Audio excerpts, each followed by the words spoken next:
Email marketing is a staple for businesses of all sizes in all types of industries. And because email marketing touches so many both businesses and consumers, it is important to think about how to ensure the emails that we are creating and sending to the people that we want to serve are inclusive. So I brought in an expert on email marketing to talk about how we can do that. So after this short break, you will hear my conversation with an email marketing expert, Samar Owais. Did you know that most businesses only use 20% of their data? That's like reading a book with most of the pages torn out or paying for a coffee that's just 1/5 full. Point is, you miss a lot unless you use HubSpot. Their customer platform gives you access to the data you need to grow your business. The insights trapped in emails, call logs, and transcripts, all that unstructured data that makes all the difference. Because when you know more, you grow more. And when you get a full cup of coffee, you can do more too. But I digress. Visit HubSpot.com today.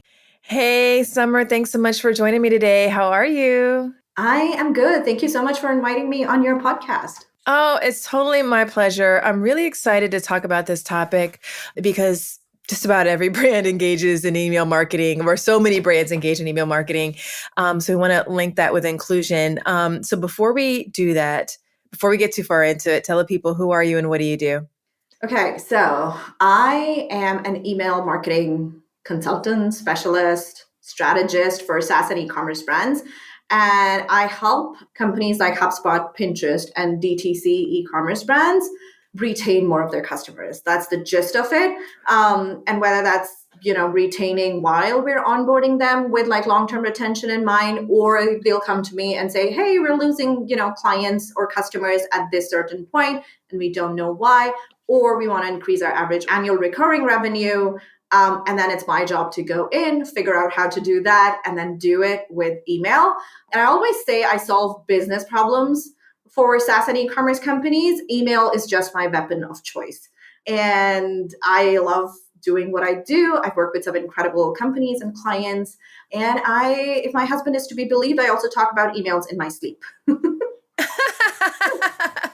I'll email all the time. I love it. Well, I know you talked about a lot of great things around business growth and connected to emails, but why would you say that email marketing is so important to a brand's marketing strategy? Oh, for the simple reason that no matter how connected we are as consumers, no matter how much time we're spending on social media, our inboxes are our little private corners of the internet that only we have access to, right? So it's prime real estate.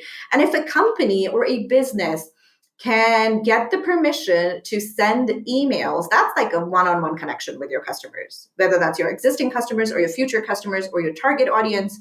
And I just love everything about that connection with our audience, simply because it allows for us to humanize our brands so much more.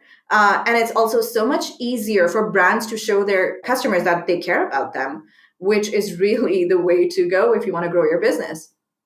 For sure, for sure. Okay, so you alluded to a number of different types of emails that you work on with your clients. Can you just walk us through like the different types of emails that brands send to customers? Because I think that most people are really only, if they're not in thinking about email marketing as much as we do, they're probably only thinking about like the promotional emails that get sent out. So what are the other ones that we should be thinking of?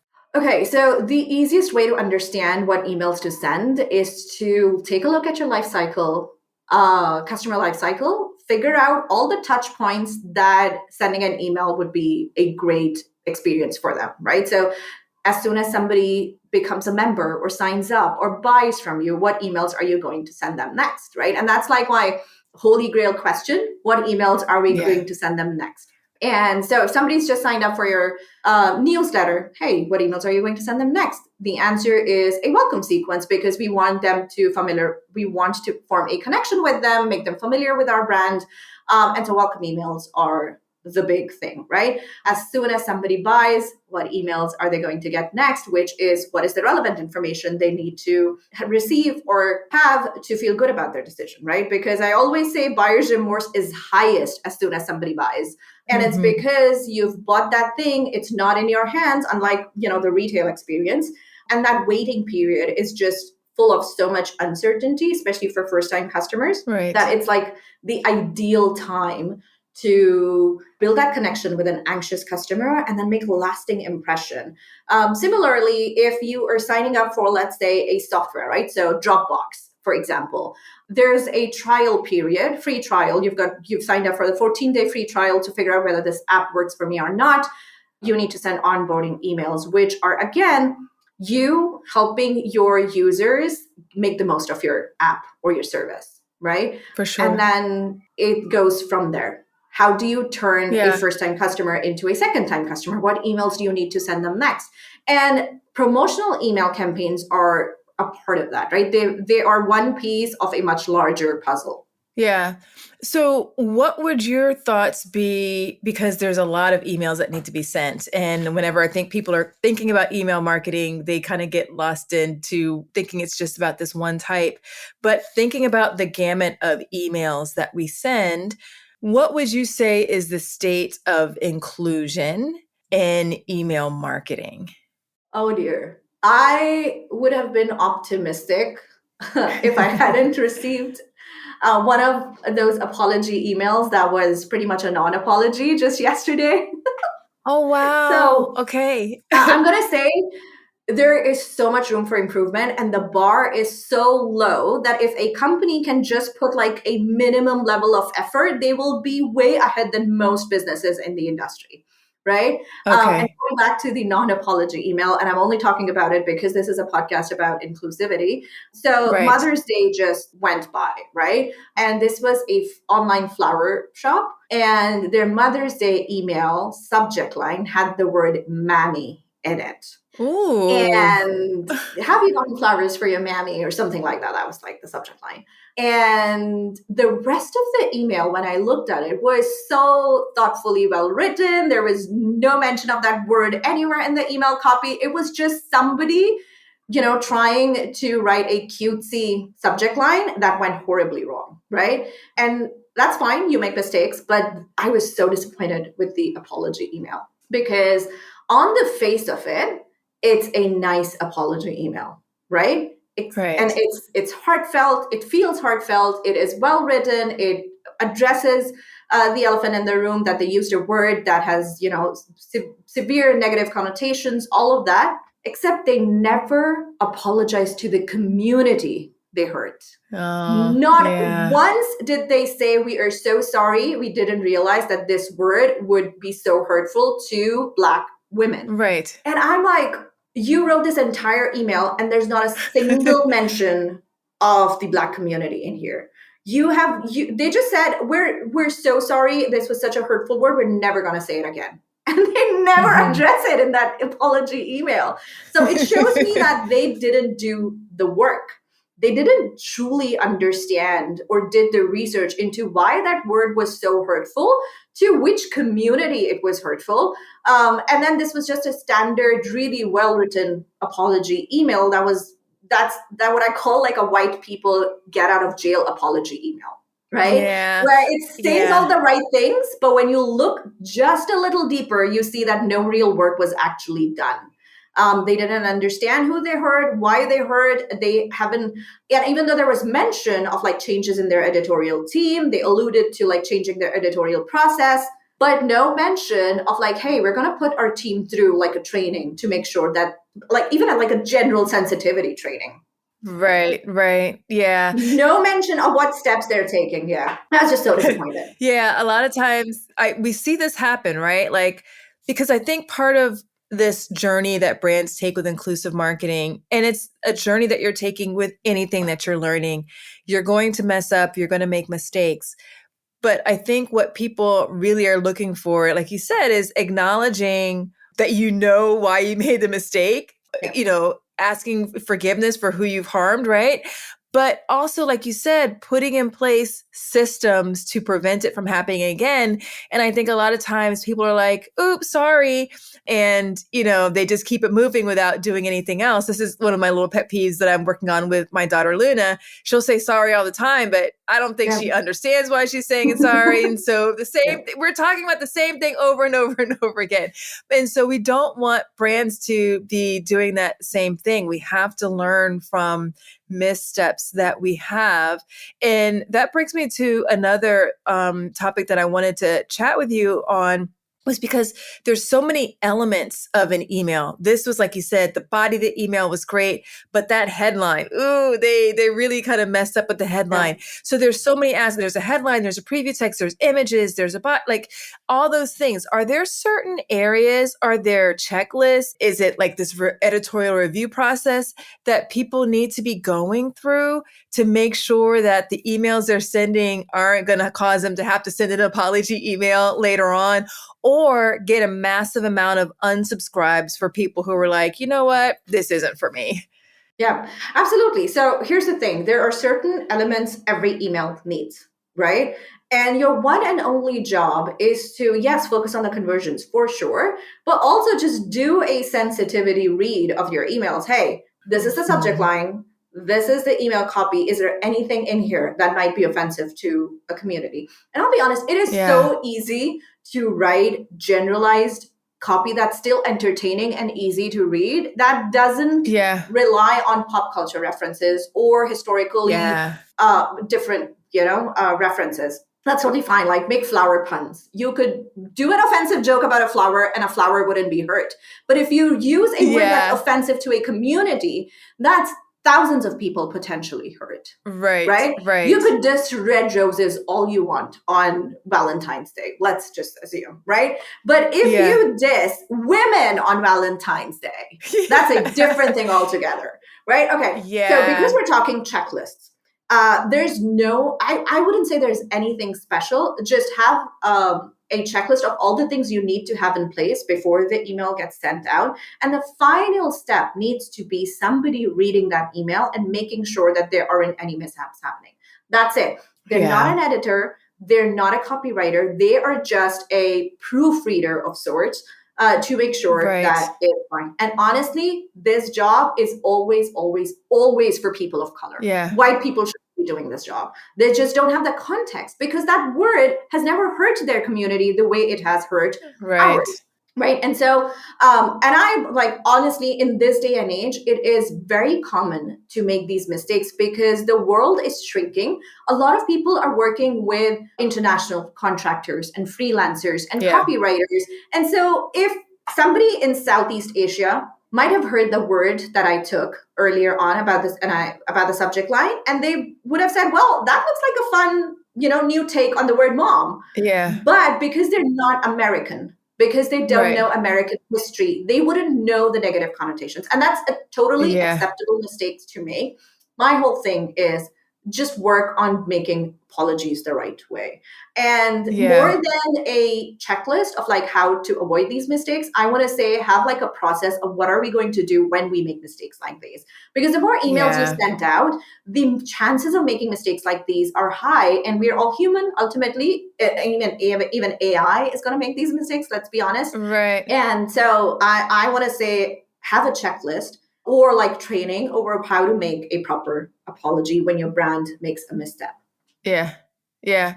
Okay. So this whole conversation about this brand, you said something about like referencing something that's happening in pop culture. And I feel like referencing pop culture is a common way that brands choose to relate to or try to relate because it doesn't always land, right? Yeah. They try to relate to the people that they're communicating with. But it seems like more and more brands are struggling with how to authentically use pop culture.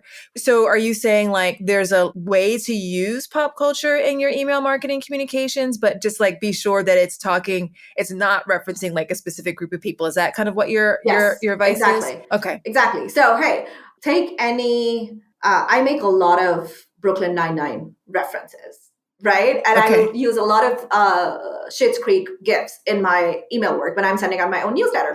Those are universally loved things. And Mm-hmm. so it's relate to that, right? Everybody, there's a vast, if you do customer research, right, you would know which pop Yeah. culture things your audience is interested in, right? There are Right. brands whose target audience loves Harry Potter. Then there are brands whose target audience Mm-hmm. are nerds and geeks and love Lord of the Rings more than Harry Potter. And Yes. so just find out what universally loved books, movies, shows, ads from their era that they love, and then stick to the safe ones, let's just say. Yeah. Honestly, anything Yeah. recent is usually a no-go. And also, like, simple phrases and memes that are really taking off are usually fine because you get a pulse of like whether this meme is okay or not, right? So Yeah. being Lulu is the only Sululu is one of my favorite memes to come out of in recent times because it applies to like every single thing or brand or like whatever kind of emails I'm writing. Like it became a fun little game. Like, can I incorporate this into the email that I'm Mm-hmm. writing because it's just so much fun. It Yeah. rhymes. And so there are ways like make a list. Honestly, make a list of like 5, 7, Yeah. 10, 15, 20, 25 safe pop culture references, memes, shows that you can reference in your emails and stick to those. Yeah, yeah, but I love that way that you say that it's all about taking it back to your audience and understanding more about them and what are the things that they're going to appreciate. I remember like somebody made a reference to this show that I saw like way back when, but it was a show that was very popular in Black culture. And I was like, and this person was not Black. And I was like, oh my gosh, I feel so seen. You are my people, right? Like, and because so often you don't find references to things that are specific to a community. Like nobody else was going to like, because other people might have seen the show, but nobody else was going to be like, oh gosh, weren't going to be offended for this reference. They weren't going to be upset or put off in any sort of Yeah. way. So I think going back to knowing your audience is a really smart way to do that. Okay, I've got another podcast recommendation for you. It's Augmenters, hosted by Julie Meyer and Jimmy Edgerton, and it's brought to you by the HubSpot Podcast Network, the audio destination for business professionals. So on this show, Julie and Jimmy dive into mentoring and explore ways to augment and refresh the mentoring environment. They're using 8 core principles that weave relevant spirit guides and diverse guests, and Julie and Jimmy use a lot of humor and practical tips to help mentors and mentees get further faster together. There's so many great episodes to tune into for this show, but one that you might find especially interesting is their latest episode, number 120, Mentoring Across Gender, Men as Allies and Mentors. Listen to Augmenters wherever you get your podcasts. So going back to thinking about the people who are on your email list, there, of course, have shared interests, and that's the thing or the problem that your brand solves. But the identities are super diverse, I imagine, with a lot of diversity in the different people who are on those email lists.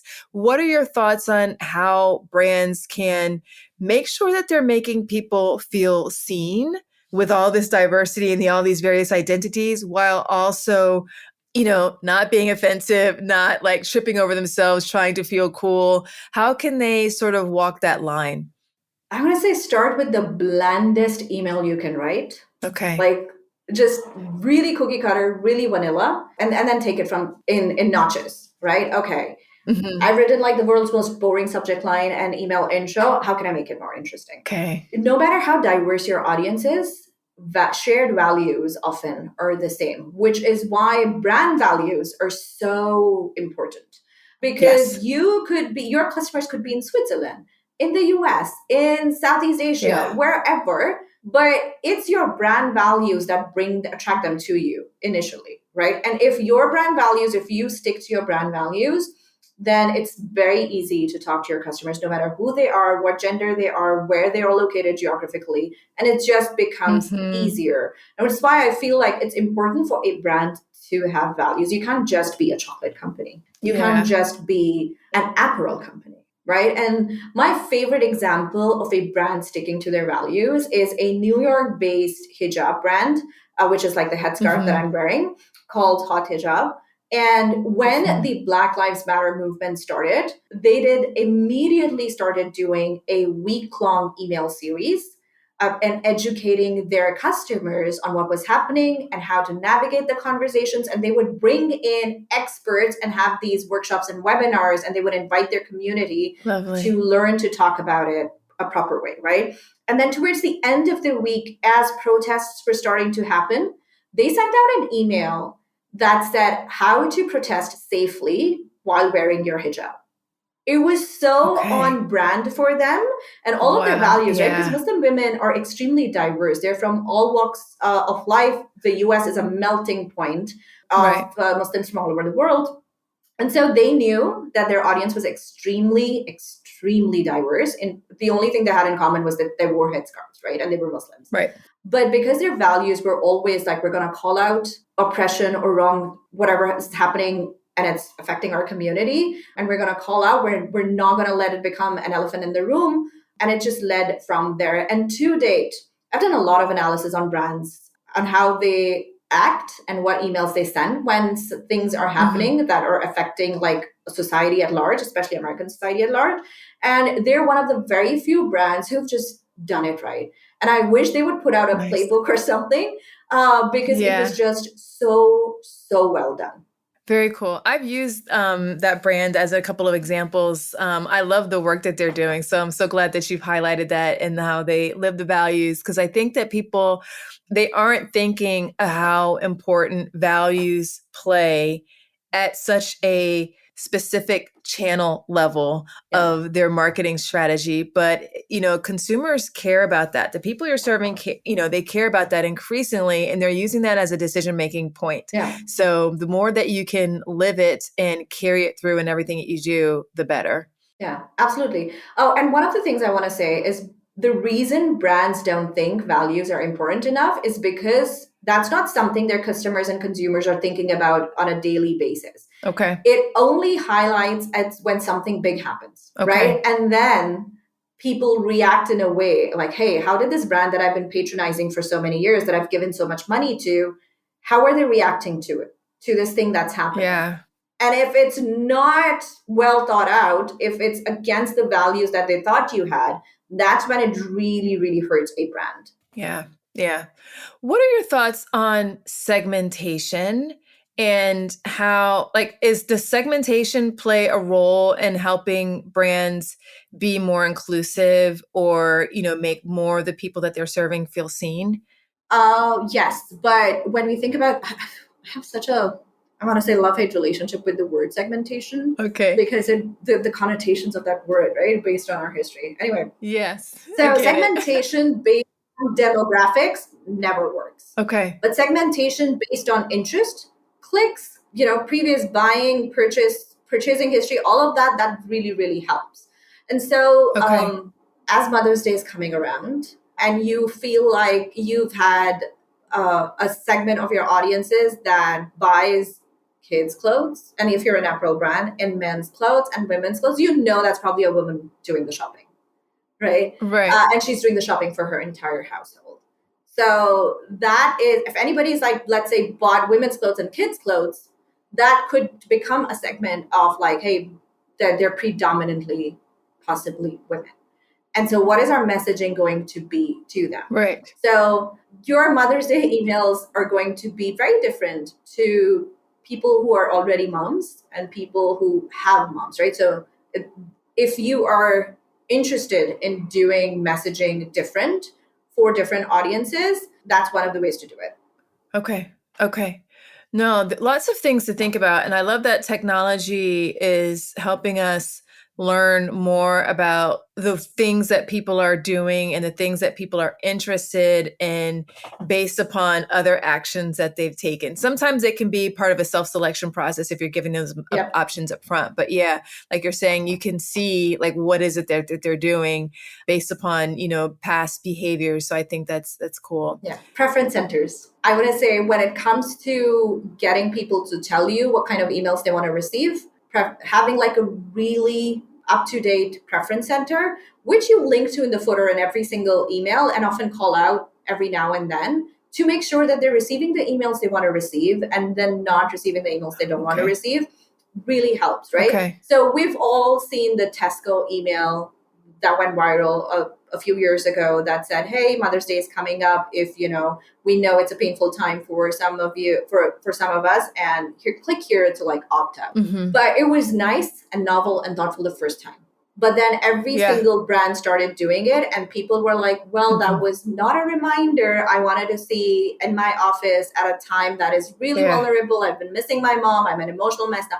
And so there are other ways to do it better, right? If it's a good Yeah. start, but please find a way to do things Yeah. better. And I find that preference centers are a great way of doing that. And preference Oh, center yeah. emails are welcome sequences are a great way of like saying, hey, we've got like this preference centers that will really personalize your email experience. We want to make sure we're only sending you emails that are relevant to you. Yeah. And then just let them do their own self-selection of what kind of emails they want to receive. Yeah. I think that, like you said, for that one example, a lot of times brands they mean well, but Yep. the how it lands on the people on the receiving end of it isn't always what they intended. So it's always great to just continually be engaging with, talking with, doing some testing in advance, probably, to find out what it is that people most need from you and how specific actions, even when they're well intended, are gonna make them feel on the other end of it and have them co-create with them as well. Yeah, absolutely. It's why I keep saying mistakes will happen. Learn from them, adapt, and have a process in place that will immediately address your mistakes, course correct, and then move on. Yeah, for sure.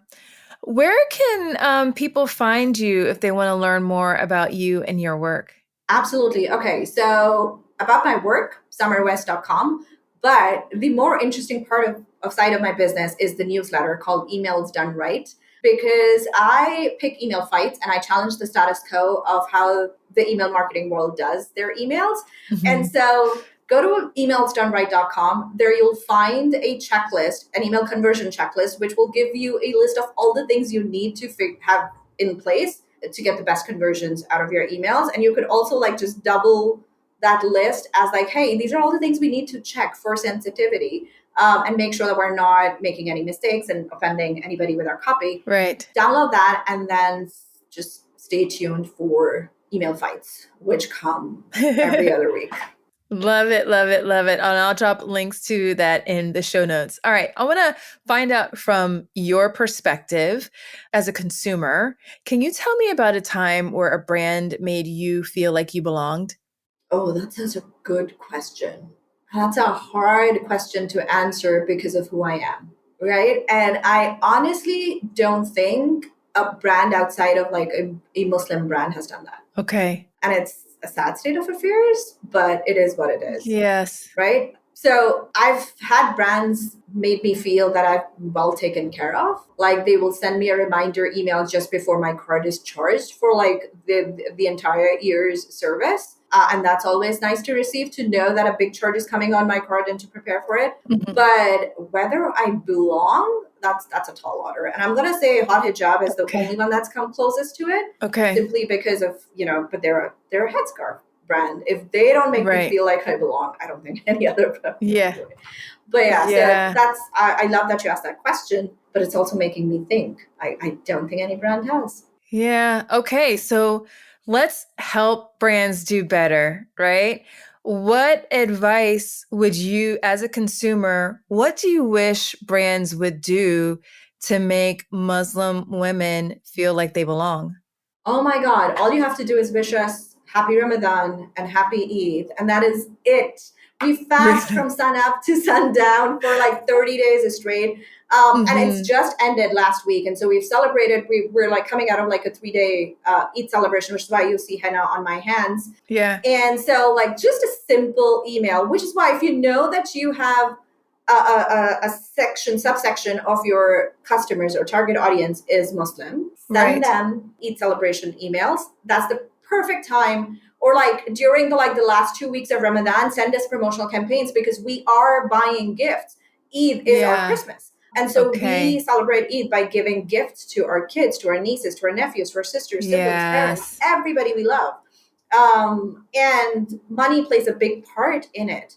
So if we're not buying anything, we're gifting cash. And so gift Yeah. cards are a great thing to sell to Yeah. us.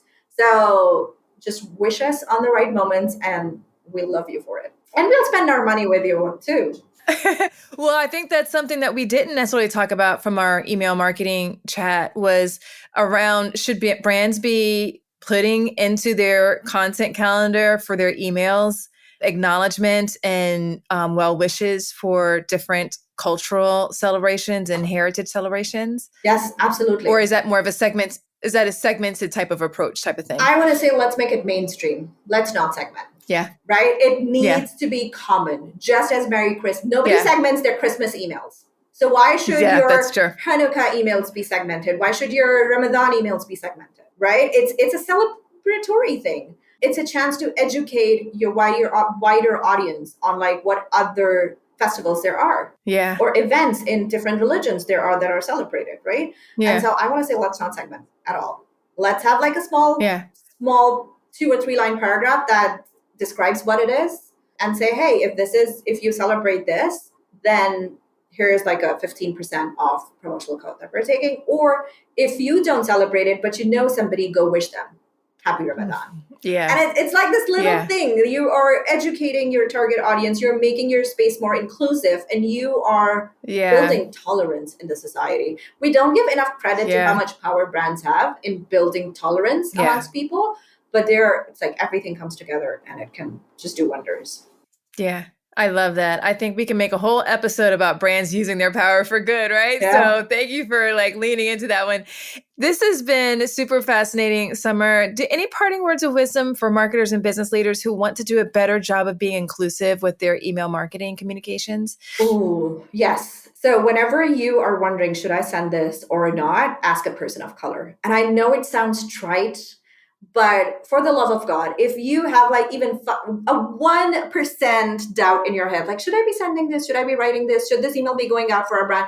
Ask a person of color. Right. And because they will pick up on nuances that you are simply not aware of because you haven't lived those experiences. Like I haven't lived, Yeah. I'm brown, I'm Muslim, I'm Pakistani, I am a very visible Muslim, right?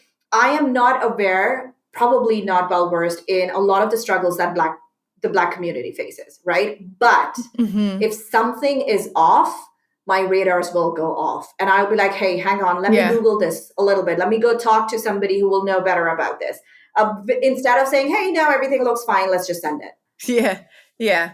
So that's what I want to say. Have more people of color on your teams, have more people of color in your editorial process so that things, when you say you're inclusive and you're diverse and you celebrate all minorities and ethnicities, it's actually true. Yeah. We need to incorporate some degree of governance and inclusive approvals before things go out the door. We'll have a lot less apologies if we do that. Absolutely. Thank you so much, Summer. This has been a lot of fun and I learned a lot. So I'm sure that other people will too. Absolutely. Thank you so much for inviting me. Summer had so many cool things to share, and I'm already taking notes, and I've already started to receive emails from brands who are doing some things that she recommended they should not do. So I'm glad that we had this conversation today. So hopefully more of us can do a better job with our emails and making them inclusive and making more people feel seen, supported, and like they belong with us. If you liked this episode, I would so appreciate it if you would share it with a friend, colleague, in your network. It really does go a long way towards helping more people discover the show. And let's just continue the conversation. So much about inclusive marketing requires dialogue and conversation and thinking. And it's helpful whenever we don't do this thing alone and we engage in conversation with each other. So let's continue the conversation on social. Let's continue the conversation in DMs or even shoot me an email, of course, since this was all about email marketing. And we will continue there. If you're enjoying the show, please do leave a rating and review for it in your podcast player of choice. It really does go a long way towards helping more people discover the show. Also, are you getting the Inclusion and Marketing newsletter? That's my email that I send out each week, every Thursday. And it's full of tips, news, strategies, insights, stories, and all kinds of other goodies to help you build an inclusive brand that attracts and retains a bigger, more diverse, and fiercely loyal customer base. Go to inclusionandmarketing.com/newsletter to get signed up. I'll also drop a link to it in the show notes for you below. Until next time, remember, everyone deserves to have a place where they belong. Let's use our individual and collective power to ensure more people feel like they do. Thanks so much for listening. Talk to you soon.